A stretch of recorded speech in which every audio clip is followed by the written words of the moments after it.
Hello friends, तो चलिए आज हम लोग सीखते हैं, थोड़ा सा सिविक्स पढ़ लेते हैं। फेडरलिज्म चैप्टर के बारे में आज हम पढ़ते हैं ना, थोड़ा इसकी डिमांड है कि ये चैप्टर समझाया जाए। तो फेडरलिज्म चैप्टर बेसिकली समझ लेते हैं एक बार। फेडरलिज्म का मतलब क्या होता है, सबसे पहले तो ये समझना जरूरी है। अगर देखें तो गवर्नमेंट कितने प्रकार की होती है, गवर्नमेंट मतलब सरकार दो प्रकार की होती है ना। जितना सिंपली इस चैप्टर को समझ ले उतना बढ़िया। दो प्रकार की गवर्नमेंट जनरली पाई जाती है। कौन सी भाई? तीन प्रकार कह सकते हो। एक तो होती है यूनिटरी गवर्नमेंट। यूनिटरी गवर्नमेंट में क्या होता है? यूनिट से मतलब क्या? एक, यही समझ में आता है। यूनिटरी मतलब एक गवर्नमेंट होगी और पूरे राज्य में, पूरे राज्य मतलब पूरी टेरिटरी में, पूरे क्षेत्र में उसका शासन होगा, उसकी कहीं चलेगी, है ना। दूसरी गवर्नमेंट होती है हमारी, वो होती है फेडरल टाइप की गवर्नमेंट, फेडरल गवर्नमेंट, है ना। या कह सकते हो जिसमें पावर शेयर की जाती है। अब पावर शेयर करने का क्या मतलब? यूनिटरी गवर्नमेंट में ये होता है कि सारी ताकत, सारी सत्ता एक ही सरकार के हाथ में होगी, जो वो कहेगी वही होगा। लेकिन फेडरल गवर्नमेंट में क्या होता है? जैसे बड़ा क्षेत्र है, बहुत बड़ा देश है, तो वहाँ एक सरकार है, तो वो पूरे देश को अच्छे से नहीं चला सकती। वो हर किसी के पास जाके उसकी समस्या छोटे छोटे क्षेत्रों में जाके नहीं सुन सकती। तो वहाँ पर जरूरी है लोकल गवर्नमेंट का होना, या एक और लेवल की जो छोटे स्तर की गवर्नमेंट हो, जो अपने छोटे छोटे हिस्सों की जो जो भी परेशानियां हैं उनको समझ के सुलझा सके। तो फेडरेशन का मतलब यही होता है। फेडरेशन एक मतलब ऐसा सिस्टम, फेडरल गवर्नमेंट एक ऐसी गवर्नमेंट होती है जिसमें पावर शेयरिंग की जाती है। पावर शेयरिंग मतलब सारी शक्तियां एक हाथ में न रह के अपने से नीचे टीयर को बांट दी जाती हैं। जैसे अपने यहाँ पर है, अपनी कंट्री में एक तो सेंट्रल गवर्नमेंट हो गई, और बाकी जितने राज्य हैं, स्टेट्स हैं, उसमें स्टेट गवर्नमेंट होती है। और अब तो तीसरा टीयर भी है हमारे पास, जैसे गांव वगैरह में ग्राम पंचायत होती है, शहर में म्युनिसिपल कॉर्पोरेशन होता है, या नगर पालिका होती है ना, म्युनिसिपल काउंसिल, ये सब। तो ये मतलब फेडरलिज्म का मतलब केवल इतना समझिए कि power sharing between different levels of government, ये होता है फेडरलिज्म का फंडा, है ना। अब बात आती है व्हाट इज फेडरलिज्म, हमने समझ लिया क्या है। अब बात आती है की फीचर्स ऑफ फेडरलिज्म, कि फेडरलिज्म के फीचर्स क्या हैं। अगर बात की जाए कोई कहीं देखना है हमको कि इस फेडरलिज्म के क्या फीचर्स होंगे, तो फीचर्स में सबसे पहला जो जरूरी फीचर है वो होता है टू टीयर्स। टीयर मतलब दो हिस्से होंगे, दो गवर्नमेंट होंगे।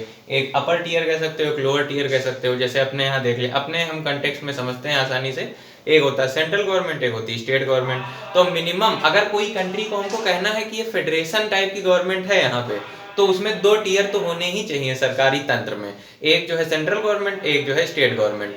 और हालांकि अब तो दो से ज्यादा भी बनते हैं। लोकल गवर्नमेंट जो होती है हमारी विलेज लेवल पे, या जैसे हमारे शहरों में या टाउन्स में जो होती है म्युनिसिपल काउंसिल वगैरह होती है। बड़े शहरों में म्युनिसिपल कॉर्पोरेशन होती है, जैसे लखनऊ वगैरह में, है ना। फिर आता है ओन ज्यूरिसडिक्शन। ज्यूरिसडिक्शन का क्या मतलब होता है? ज्यूरिसडिक्शन का मतलब होता है अधिकार क्षेत्र। अब जैसे ये समझें कि दो तरह की गवर्नमेंट है। अब जो यूनियन गवर्नमेंट है, जैसे कि मतलब जो सेंट्रल गवर्नमेंट है, यूनियन गवर्नमेंट कहिए चाहे सेंट्रल गवर्नमेंट कहिए, अपने देश की बात करते हैं, तो उसका भी हर चीज पे अधिकार है, जो भी देश के फंडे होंगे। और जो स्टेट गवर्नमेंट है उसका भी अधिकार है, जो भी मामले होंगे। पर क्या होता है कि उनका अधिकार क्षेत्र बांट दिया जाता है, मतलब सब्जेक्ट्स को डिवाइड कर दिया जाता है कि इस चीज से रिलेटेड कोई मामला होगा तो वो यूनियन गवर्नमेंट देखेगी, और इस सब्जेक्ट से रिलेटेड कोई मामला होगा तो उसमें जो फैसला होगा वो किसका माना जाएगा? स्टेट गवर्नमेंट का माना जाएगा। तो इस तरह से पावर शेयरिंग कर दी जाती है कि हाँ, अगर एजुकेशन से रिलेटेड कोई चीज है तो उसको सेंट्रल गवर्नमेंट देखेगी, और अगर प्रशासन से रिलेटेड या पुलिस से रिलेटेड कोई चीज है तो उसके स्टेट गवर्नमेंट को उसमें, मतलब वो स्टेट गवर्नमेंट का मामला हो गया, वो स्टेट गवर्नमेंट डील करेगी उससे। ये चीज होती है। इसी से रिलेटेड तीन लिस्ट हमारे तैयार की गई हैं कॉन्स्टिट्यूशन में। भाई जब कॉन्स्टिट्यूशन बना था तभी से जो है पावर शेयरिंग थी। बट कहीं कहीं पे होता है कि बाद में पावर शेयरिंग की जरूरत पड़ती है। जैसे पिछले चैप्टर में जो एक था बेल्जियम कंट्री, तो वहां पे क्या था? पहले यूनिटरी गवर्नमेंट थी, लेकिन बाद में जरूरत क्या पड़ी, लोगों ने विद्रोह किया कि नहीं, एक हमको और लोकल गवर्नमेंट चाहिए। तो पावर शेयरिंग उसमें बाद में हुई। मतलब सरकार तो पहले वहां यूनिटरी थी, बाद में उसने अपनी पावर जो है नीचे लेवल पे बांट दिया, वहां पावर शेयरिंग बाद में हुई, बाद में वो कंट्री फेडरल बनी। पर अपने यहाँ क्या था, जब संविधान बना, जब मतलब संविधान बना, तभी से जो पावर है, शुरुआत से ही राज्यों को जो है अपनी अपनी पावर जो है बांट दी गई थी। हालांकि उसमें बाद में बहुत सारे अंतर भी आए। तो तीन लिस्ट हमारे संविधान में उसी समय पर तैयार कर दी गई थी संविधान निर्माताओं द्वारा। कौन कौन सी लिस्ट थी? पहली लिस्ट थी हमारी जो वो होती यूनियन लिस्ट। यूनियन मतलब यूनियन गवर्नमेंट के जितने भी मामले होंगे, मतलब उसमें स्पेसिफाई कर दिया गया है कि इन चीज़ों को यूनियन गवर्नमेंट देखेगी, तो वो यूनियन लिस्ट। दूसरी लिस्ट जो थी हमारी स्टेट लिस्ट थी, कि जो भी ये मामले हैं स्टेट लिस्ट वाले जो भी मामले उनमें स्टेट लिस्ट का राज चलेगा। और तीसरी जो लिस्ट थी वो थी कॉन्करेंट लिस्ट, उसमें मतलब जिसमें ऐसे मैटर्स हैं जो दोनों के अंतर्गत आते हैं, मतलब इसमें ये भी हस्तक्षेप कर सकती है, ये भी हस्तक्षेप, सेंट्रल और स्टेट दोनों। पर अगर कोई, हालांकि अगर कोई विवाद उठता है, मतलब सेंटर कहना ये होना चाहिए और स्टेट गवर्नमेंट मान लिया, जैसे दोनों में अलग अलग पार्टी का शासन है, सेंटर लेवल पे कोई और पार्टी रूल कर रही है, स्टेट गवर्नमेंट किसी और मतलब किसी और पार्टी की है, तो दोनों में अगर कोई मतभेद होता है तो उसमें माना किसकी जाती है, सेंटर की मानी जाती है। क्यों? अपने देश की बात कर रहे हैं, क्योंकि यहाँ पे हमारे देश में हालांकि है फेडरेशन, मतलब फेडरल कंट्री है, पावर शेयरिंग है, पर फिर भी सेंटर जो है, सेंट्रल गवर्नमेंट वो पावरफुल होती है in comparison to the state government in our country, है ना, हमारे कंट्री के संदर्भ में अगर बात की जाए तो उसमें माना जाएगी किसकी, मानी जाएगी सेंट्रल गवर्नमेंट की चलेगी। और अगर विवाद होता है किन्हीं मसलों को लेकर तो उसमें कोर्ट भी हस्तक्षेप करता है, कोर्ट भी अंपायर की तरह एक्ट करता है ना, कि आउट है कि नहीं है तो अंपायर बताता है। तो कोर्ट क्या है, अंपायर है, समझ लो, कोर्ट का काम अंपायर वाला है। तो ये लिस्ट हो गई।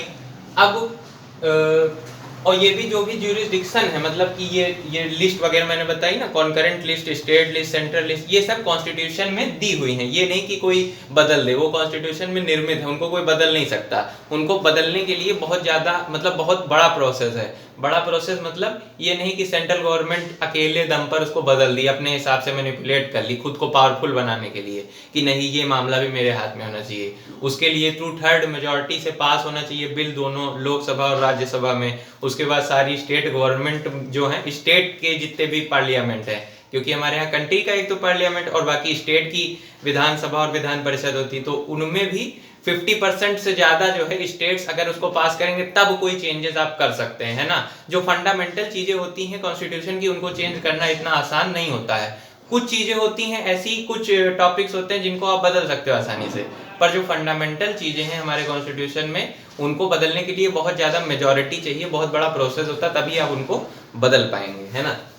फिर बात आती है सोर्सेज ऑफ रेवेन्यू। हाँ, और एक और चीज होती है कि जो भी फेडरल टाइप की गवर्नमेंट होती है, जैसे अपने देश में फेडरल गवर्नमेंट है, तो उसमें क्या होता है, रेवेन्यू स्पेसिफाई किया जाता है कि जो भी रेवेन्यू आएगा, वो रेवेन्यू का मतलब पैसा जो भी आएगा, जो भी डिफरेंट सोर्स से, जैसे टैक्स वगैरह आप पे करते हैं ना, कोई भी चीज खरीदते हैं तो टैक्स पे करते हैं, पेट्रोल पे भी टैक्स लगता है, हर चीज पे टैक्स लगता है, तो वो टैक्स स्पेसिफाई है कि इसका इतना हिस्सा सेंटर को जाएगा, इसका इतना हिस्सा जो है स्टेट गवर्नमेंट को जाएगा, ताकि वो भाई किसी कोई भी संस्था है तो ये भी संस्थाएं ही एक प्रकार से, जो भी सरकारें होती हैं, चाहे हमारी राज्य सरकार हो चाहे हमारी सेंट्रल गवर्नमेंट हो, है तो ये संस्थाएं, तो किसी भी संस्था को रन करने के लिए, वर्क करने के लिए मनी की रिक्वायरमेंट होती है। वो मनी कैसे, वो हमारे द्वारा ही दिया जाता है टैक्स के रूप में, तो वही रेवेन्यू होता है।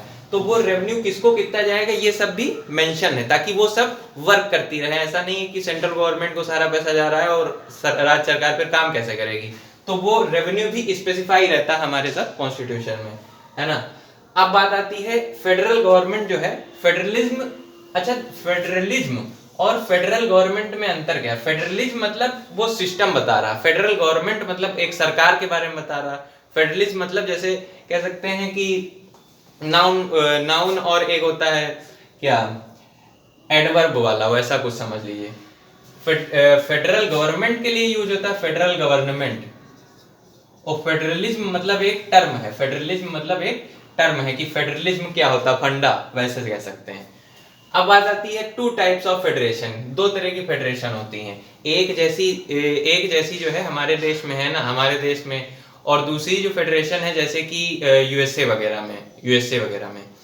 तो इसमें क्या होता है, अच्छा हमारी जैसी ही बेल्जियम में भी है, हमारे जैसी ही बेल्जियम में भी है, और यूएसए में अलग टाइप की। यूएसए क्या है, अगर आप यूएसए को कभी ध्यान से यूएसए के बारे में पढ़िए तो वहां पे जो भी छोटे छोटे राज्य हैं यूएसए के अंदर, यूएसए तो कंट्री हो गया पूरा, उसके अंदर छोटे छोटे राज्य हैं, वो छोटे छोटे राज्य पहले अलग हुआ करते थे। उन्होंने क्या सोचा कि नहीं, हमको एक साथ आना है। एक साथ क्यों आना है? एक साथ इसलिए आना है ताकि भाई अलग अलग रहोगे कोई भी तुम्हारे ऊपर आक्रमण करके आराम से कब्जा कर लेगा, पर जब एक साथ रहेंगे, यूनाइटेड स्टेट्स ऑफ अमेरिका, तब वो ज्यादा पावरफुल हो जाएंगे। तो उन्होंने कहा नहीं, हम एक साथ आ जाते हैं सारे स्टेट्स और एक यूनियन गवर्नमेंट फॉर्म करते हैं, मतलब एक फेडरल सिस्टम बनाते हैं जिसमें एक यूनियन गवर्नमेंट होगी और बाकी हमारी स्टेट गवर्नमेंट होगी, जैसे हमारी कंट्री पे है। पर हमारे यहाँ के और उनके यहाँ के सिस्टम में, उनके यहाँ के फेडरेशन और हमारे यहाँ के फेडरेशन में अंतर क्या हुआ?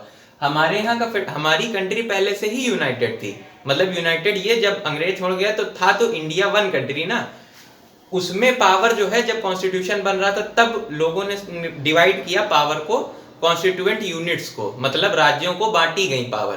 पर यहाँ तो सब राज्य पहले से ही इंडिपेंडेंट थे, पावरफुल थे, वो अपनी आवश्यकता के अनुसार एक साथ आए और उन्होंने कहा नहीं हमारी एक फेडरल गवर्नमेंट होगी। हमारे यहाँ क्या पहले गवर्नमेंट थी, बाद में उसने सोचा कि नहीं हम पावर को डिवाइड कर देंगे लोअर टीयर्स में ताकि एडमिनिस्ट्रेशन ज्यादा आसानी से हो सके। केवल हम रूल करेंगे सेंट्रल लेवल पे तो हम लोकल लोगों की उतनी ज्यादा मतलब मदद नहीं कर पाएंगे, पर अगर एक लोकल गवर्नमेंट भी होगी, एक स्टेट गवर्नमेंट भी होगी तो सेंट्रल गवर्नमेंट का काम जो है और भी आसान हो जाएगा।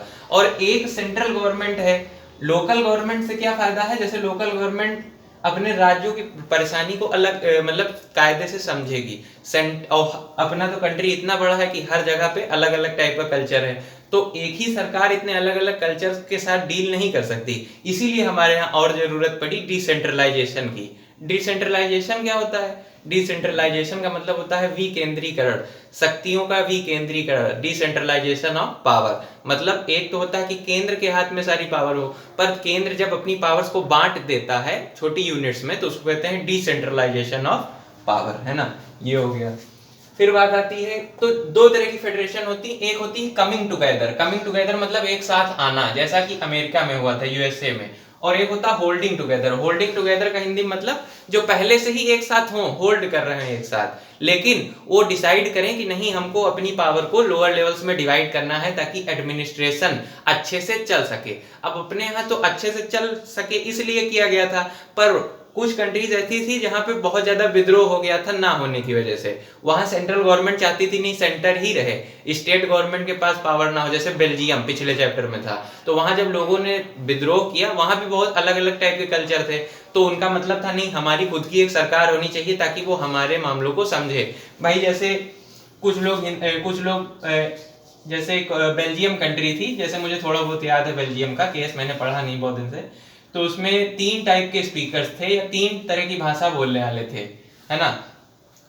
भाषा का था या मतलब एक जनरल केस समझते हैं, बेल्जियम को हटा दो, जैसे कोई कंट्री है उसमें 3 भाषाएं हैं ABC। अब ए को बोलने वाले, ए भाषा को बोलने वाले 60% लोग हैं, ए भाषा को बोलने वाले 60% लोग हैं, बी भाषा को बोलने वाले केवल 10% लोग हैं और सी भाषा को बोलने वाले केवल 30% लोग हैं। तो जो है अगर जो गवर्नमेंट है, अच्छा गवर्नमेंट बनी तो गवर्नमेंट तो भाई जो ज्यादा परसेंट है वो अपने हिसाब की गवर्नमेंट चुन लेगी, जैसे 60% वाले अपने हिसाब की गवर्नमेंट चुन लेंगे और उनकी ही सुनी जाएगी। तो ये जो 10% वाले और 30% वाले हैं इनका कल्चर तो कहीं ना कहीं सप्रेस हो जाएगा ना, उसको दबा दिया जाएगा, इनकी आवाज कोई सुनेगा ही नहीं।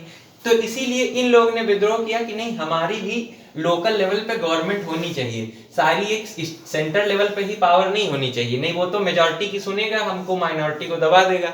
इसलिए फेडरल सिस्टम को अपनाया गया। जैसे बेल्जियम में वहां नीड थी कि नहीं, फिर विद्रोह होने लगे थे छोटे छोटे लेवल पे, भाई जो माइनॉरिटी थे वो विद्रोह कर रहे थे, क्यों उनकी बात सुनी नहीं जा रही थी, तो वहां पे बहुत जरूरी हो गया था फेडरल सिस्टम को बनाना।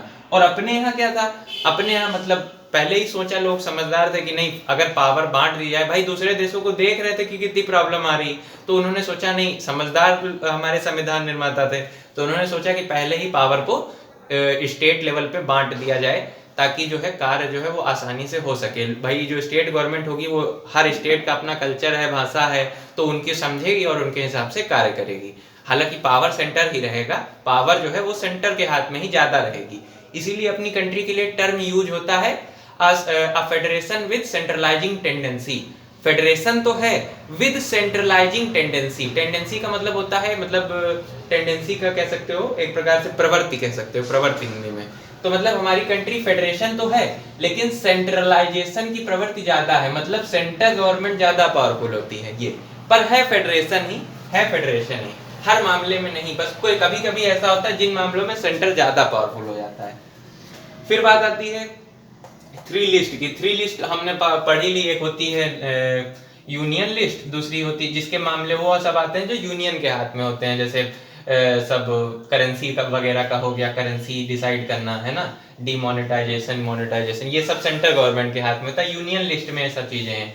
और जैसे पुलिस हो गया या एजुकेशन हो गया, ये सब चीज़ें किस में आती हैं? ये सब चीज़ें आती हैं स्टेट लिस्ट में, स्टेट लिस्ट में। या एग्रीकल्चर हो गया, ये सब चीज़ें स्टेट लिस्ट की हैं। एजुकेशन में मुझे कंफ्यूजन, पर पुलिस और एग्रीकल्चर जो है वो स्टेट लिस्ट में आती हैं। ऐसी बहुत सी चीज़ें हैं। और कुछ होती हैं कंकरेंट लिस्ट, मतलब जिसमें दोनों लोग कह सकते हैं, जैसे शायद ट्रेड वगैरह जो होता है, व्यापार, उसमें जो है दोनों यूनियन गवर्नमेंट और स्टेट गवर्नमेंट दोनों लोग का हस्तक्षेप हो सकता है। और तो ये हो गई 3 list. Language policy and strong federation, strong federalism. अच्छा, जब अपने यहाँ 1947 में गवर्नमेंट मतलब इंडिया आज़ाद हो गया 1947 में, संविधान तो बनना शुरू ही हो गया था हमारा। 26 नवंबर 1949 को हमारा संविधान भी बन के तैयार हो गया। तो उसके बाद क्या था, जब आज़ाद हुआ हमारा देश, तो अलग अलग भाषा के अलग अलग लोग बोलने वाले थे। कोई तमिल बोलता था, कोई आंध्र प्रदेश में तेलुगु बोलता था। तो लोगों की मांग क्या थी? लोग मांग कर रहे थे कि जो एक भाषा बोलने वाले हैं उनको एक साथ रखा जाए। जो अवधी बोलते हैं उनका एक अवधी, मतलब उनका भाषा के बेसिस पर राज्य बनाया जाए, भाषा के बेसिस पर राज्य बनाया जाए। आज हम वही चीज देखते हैं ना, जो मराठी बोलने वाले हैं ज्यादातर, मतलब महाराष्ट्र में ज्यादातर लोग मराठी बोलते होंगे, ये तो जनरल सी बात है। तो वही चीज जब हमारा देश आजाद हुआ था, तो लोगों ने मांग की कि भाषा के बेसिस पर राज्य बनाया जाए। हालांकि कुछ लीडर्स इस बात से ये भी चिंतित भी थे कि अगर भाषा के आधार पर राज्य बनाए गए तो इससे कहीं देश को मतलब भाषावाद में बट ना जाए, कि मतलब सब एक दूसरे से नफरत करने लगे, नहीं अपनी भाषा को श्रेष्ठ बनाने के चक्कर में। पर ऐसा हुआ नहीं। मतलब हालांकि जो सरकार थी ऐसा नहीं करना चाहती थी, भाषा के बेसिस पे राज्य बनाना नहीं चाहती थी, पर बनाने पड़े लोगों के विद्रोह के कारण। बहुत साउथ वगैरह में तो बहुत विद्रोह हुआ, तो इसलिए भाषा के बेसिस पर फिर राज्य बनाए गए, है ना। उसी को क्या कहते हैं, लैंग्वेज पॉलिसी आई थी, तो उसी के बेसिस पे अपना राज्य बनाए गए, लैंग्वेज के बेसिस पे।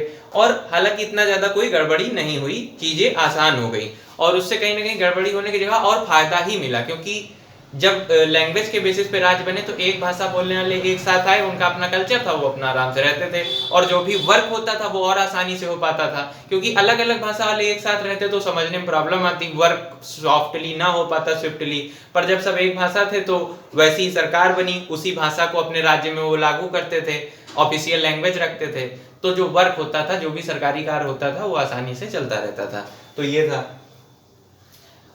फिर आता है कोalition गवर्नमेंट। अच्छा, पहले क्या होता था, पहले शुरुआत में जब देश आजाद हुआ तो बहुत सालों तक कांग्रेस की ही सरकार रही, मतलब एक गवर्नमेंट रही, चाहे वो सेंटर हो चाहे स्टेट हो। स्टेट में कोई दूसरी गवर्नमेंट टिकने नहीं पाती थी।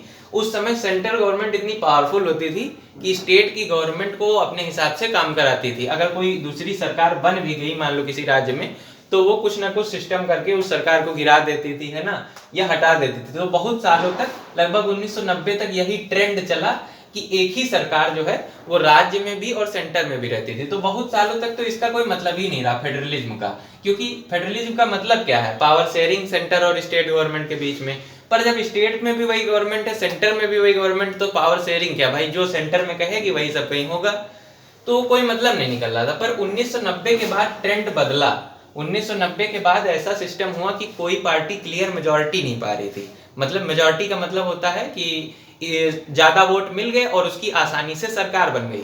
मतलब कोई इतने नंबर ऑफ वोट मिले और उसने अपनी सरकार अपने दम पर बना ली।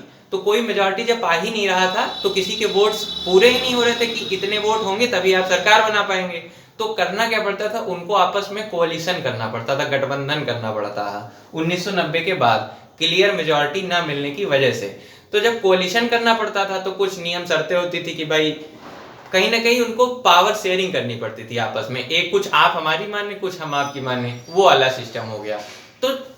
तो कहीं ना कहीं कोalition सिस्टम ने फेडरलिज्म को जो है बढ़ावा दिया। फेडरलिज्म का मतलब क्या है, इसका स्पिरिट ही यही कि पावर शेयरिंग। तो अलग अलग पार्टियां जब कोalition फॉर्म करेंगी तो एक दूसरे की बात भी मानेंगी, ट्रस्ट करेंगी, म्यूचुअल ट्रस्ट होगा, तभी गठबंधन काम करेगा, तभी सरकार बनेगी। तो कहीं ना कहीं तब जाके फेडरलिज्म का कोई मतलब ज्यादा मतलब निकलना शुरू हुआ 1990 के बाद, वरना उसके पहले तो कांग्रेस का ही दमखम रहता था, पहले सेंटर हो या स्टेट हो।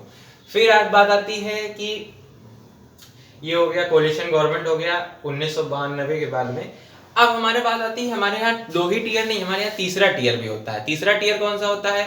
वो होता है हमारा लोकल सेल्फ गवर्नमेंट जो होती है, स्थानीय स्वशासन जो होता है, स्थानीय स्वशासन, लोकल सेल्फ गवर्नमेंट। विलेजेस में ये भी ऐसा नहीं ये आज से या बहुत अभी शुरू हुआ, ये बहुत पहले से था, संविधान में ही इसका प्रावधान कर दिया गया था। पर क्या था तब, ये था कि वो सरकार के ऊपर निर्भर करता था। जैसे राज्य सरकार चाहे तो अपने राज्य में गांवों में चुनाव करा दे प्रधानी वाले, ना चाहे तो ना कराए, या नहीं कराती थी कोई सरकार बहुत दिनों तक। तो मतलब असलियत में था तो प्रावधान, पर असलियत में उनके पास कोई पावर नहीं रहती थी, प्रधान वगैरह सब पार्टीज के ऊपर ही डिपेंडेंट रहते थे। पर 1992 में एक्ट बना, 1992 में एक एक्ट पास किया गया, उसके द्वारा जो है लोकल जो गवर्नमेंट्स थी, चाहे विलेज में हो, विलेज में जैसे ग्राम पंचायत होती है आपकी, वैसे ही अगर वो अर्बन एरिया है मतलब शहरी क्षेत्र है तो उसमें आपके नगर पालिकाएं, नगर पंचायत है ना, ये सब होती हैं, नगर पालिका, नगर निगम। तो उनको जो है पावर दिया गया 1992 के एक्ट के बाद। उनका एक प्रकार से जैसे कहते नहीं वैलिडिटी बढ़ा दी गई, वैलिडिटी बढ़ गई, ये सब मतलब रूल बन गए कि नहीं 5 साल के बाद आपको चुनाव कराना ही कराना है, तो वो मैंडेटरी हो गया। तब जाके असलियत में थर्ड लेवल काम करना शुरू किया कि मतलब अब रेगुलर इलेक्शन होंगे, रेगुलर मीटिंग करी जाएंगी, है ना, रेगुलर बजट होगा, हर साल बजट आएगा, आपको पास किया जाएगा, बजट प्रधान को दिया जाएगा। तब जाके थर्ड टियर जो है असलियत में काम करना शुरू हुआ। और इस थर्ड टियर से इस फेडरलिज्म को और बढ़ावा मिला। क्यों? फेडरलिज्म का क्या फंडा है? फेडरलिज्म का फंडा है पावर शेयरिंग। अब जब लोकल लेवल पे गवर्नमेंट बनने लगी तो उसमें पीपल का डायरेक्ट पार्टिसिपेशन हुआ। डायरेक्ट पार्टिसिपेशन कैसे? डायरेक्ट पार्टिसिपेशन मतलब भाई जब उनका लोकल एक अपना लीडर होता था जिसको प्रधान कहते हैं ना ग्राम पंचायत में, तो वो उससे अपनी डायरेक्ट अपनी समस्या कह सकते थे, और अगर वो बात नहीं मानता था तो उसके खिलाफ अपना प्रोटेस्ट भी कर सकते थे कि जाओ भाई अगले साल तुम हारोगे, है ना।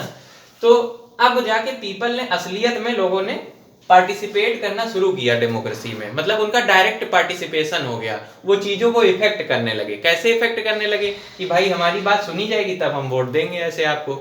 और उसके सामने प्रधान तो उनके बीच से ही निकला होता था, कोई बहुत बड़ा वो तो है नहीं तो रम खान की आपकी बात नहीं सुनेगा, तो उसको आपकी बात सुननी पड़ती थी। तो इससे भी जो है डेमोक्रेसी की जो स्पिरिट को बढ़ावा मिला थर्ड टियर को स्ट्रांग करने से 1992 के बाद। तो ये सिस्टम था। अब जैसे अगर बात की जाए थर्ड टियर का क्या सिस्टम होता है, तो थर्ड टियर का ये सिस्टम होता है कि जैसे एक गांव या कुछ गांव मिलके क्या बनाते हैं, ग्राम पंचायत। अगर छोटा मतलब पॉपुलेशन कम है गांव की तो 1 या 2 गांव मिल जाते हैं, 2 गांव मिल जाते हैं आपस में, ग्राम पंचायत बना लेते हैं। अगर बड़ा गांव है, बड़ी पॉपुलेशन है, तो एक ही गांव क्या बनाता है, ग्राम पंचायत।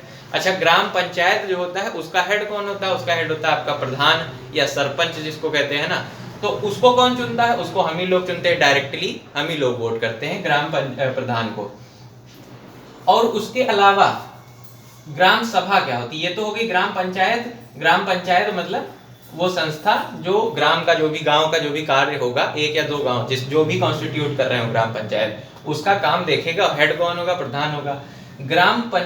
और ग्राम सभा क्या होती है? ग्राम सभा मतलब ग्राम सभा में वो लोग आते हैं जो 18 साल या उसके ऊपर से अधिक के हैं और किसी गांव के निवासी हैं, तो वो ग्राम सभा में आ जाएंगे। जैसे हम 18 साल के ऊपर के हैं और हम वोट कर रहे हैं तो हम भी ग्राम सभा के मेंबर हैं, हम भी ग्राम सभा के मेंबर हैं। तो ये अंतर हुआ ग्राम सभा और ग्राम पंचायत में। ग्राम सभा मतलब जो इलेक्ट करती है, जो चुनती है, और ग्राम पंचायत जो चुनने के बाद बनती है। और उसका हेड कौन होता है ग्राम पंचायत का? वो प्रधान होता है अपना। ऐसे ही बहुत सारे ग्राम पंचायतें मिलके क्या कॉन्स्टिट्यूट करती हैं? बहुत सारी ग्राम पंचायतें आपस में मिलके क्या बनाती हैं? ब्लॉक पंचायत बनाती हैं, ब्लॉक समिति बनाती है ना, या कह सकते हैं खंड समिति कह सकते हैं, या इसको कह सकते हैं पंचायत समिति कह सकते हैं। ब्लॉक सीधे सीधे कहिए ब्लॉक समिति। ब्लॉक समिति बहुत सारी ग्राम पंचायतें मिलके ब्लॉक समिति कह सकते हैं बनाती हैं। और ये क्या होती है? ये बड़े लेवल पे कार्य करती है, मतलब जैसे हो गया 10-12 गांव एक साथ देखेगी। ब्लॉक समिति जो है इसके जो मेंबर्स होंगे वो 10-12 गांव का मैनेजमेंट एक साथ देखेंगे, जो भी कार्य होंगे वो करेंगे। अब इसमें सरकारी लोग भी होते हैं और एक वो लोग भी होते हैं सरकारी जो मतलब पढ़ के चुने जाते हैं कंपटीशन के जरिए, और एक जो होते हैं जिनका 5 साल बाद कंपटीशन हर बार आ जाता है ना, जो चुनाव के द्वारा जाते हैं। जैसे कि जिनको आप कहते हैं BDC, विलेज डेवलपमेंट कमेटी वाले लोग, जिसका भी चुनाव होता है। इनको BDC जो होते हैं जो ब्लॉक लेवल पे होते हैं, इनको भी आप ही चुनते हैं, मतलब हम आप नॉर्मल लोग होते हैं जो चुनते हैं, इनको डायरेक्टली वोट करते हैं। भाई गांव को अलग अलग वार्ड्स में डिवाइड कर दिया जाता है, हर वार्ड से एक मेंबर खड़ा होता है, उसी को वार्ड मेंबर कह देते हैं। अब कितने 9 से 1 ये मुझे एग्जैक्टली नंबर नहीं आया, शायद 9 से 15 वार्ड होते हैं, है ना। अब जो बीडीसी होते हैं उनको भी आप डायरेक्टली इलेक्ट करते हैं, पर एक हेड भी तो होगा, जैसे ग्राम सभा में प्रधान था, ग्राम पंचायत में प्रधान था, वैसे ब्लॉक में आपका बीडीसी मेंबर्स होते हैं जिनको आप डायरेक्टली चुनते हैं, और वो अपने में से ही किसी एक को हेड चुन लेते हैं, मतलब वो वोटिंग करके अपना एक हेड चुन लेते हैं, जिसको क्या कहते हैं, जिसको ब्लॉक अध्यक्ष कह सकते हैं, ब्लॉक लेवल पे जो अध्यक्ष होता है, और एक ब्लॉक लेवल पे उपाध्यक्ष भी होता है, मतलब जो जैसे डीएम के नीचे एसडीएम वैसे वाला आप समझ लीजिए। फिर एक आता है आपका, ये ब्लॉक लेवल की बात हो गई, फिर आपका आता है जिला पंचायत। जिला पंचायत मतलब डिस्ट्रिक्ट लेवल वाली जो पंचायत है, जो डिस्ट्रिक्ट लेवल का एडमिनिस्ट्रेशन आपका देखती है। अब इसमें भी 2 लोग होते हैं, जो पढ़े लिखे वाले होते हैं, मतलब जो पढ़ लिख के कॉम्पिटिशन देके जाते हैं, वो उनको कहते हैं हम लोग सीईओ कह सकते हैं, चीफ एग्जीक्यूटिव ऑफिसर। वो एक जो होते हैं वो होते हैं जिला पंचायत अध्यक्ष, जो मतलब नेता नगरी वाले होते हैं। उनका भी आपका हर साल 5 साल बाद चुनाव होता है, और उनको कौन चुनता होगा, जिला पंचायत अध्यक्ष को जो है, जो डीडीसी होते हैं, डिस्ट्रिक्ट डेवलपमेंट कमेटी वाले लोग होते हैं, वो चुन के बनाते हैं जिला पंचायत अध्यक्ष को। जिला पंचायत अध्यक्ष को हम लोग डायरेक्टली नहीं चुनते, हम लोग इन डीडीसी को डायरेक्टली वोट करते हैं। जैसे डिफरेंट वार्ड्स में डिवाइड किया जाता है, उसमें अलग अलग मेंबर खड़े होते हैं, हम लोग उनको वोट करते हैं, वो लोग अपना एक हेड चुन लेते हैं जो जिला पंचायत अध्यक्ष बन जाता है। ये होता है हमारा लोकल गवर्नमेंट, अर्बन और रूरल।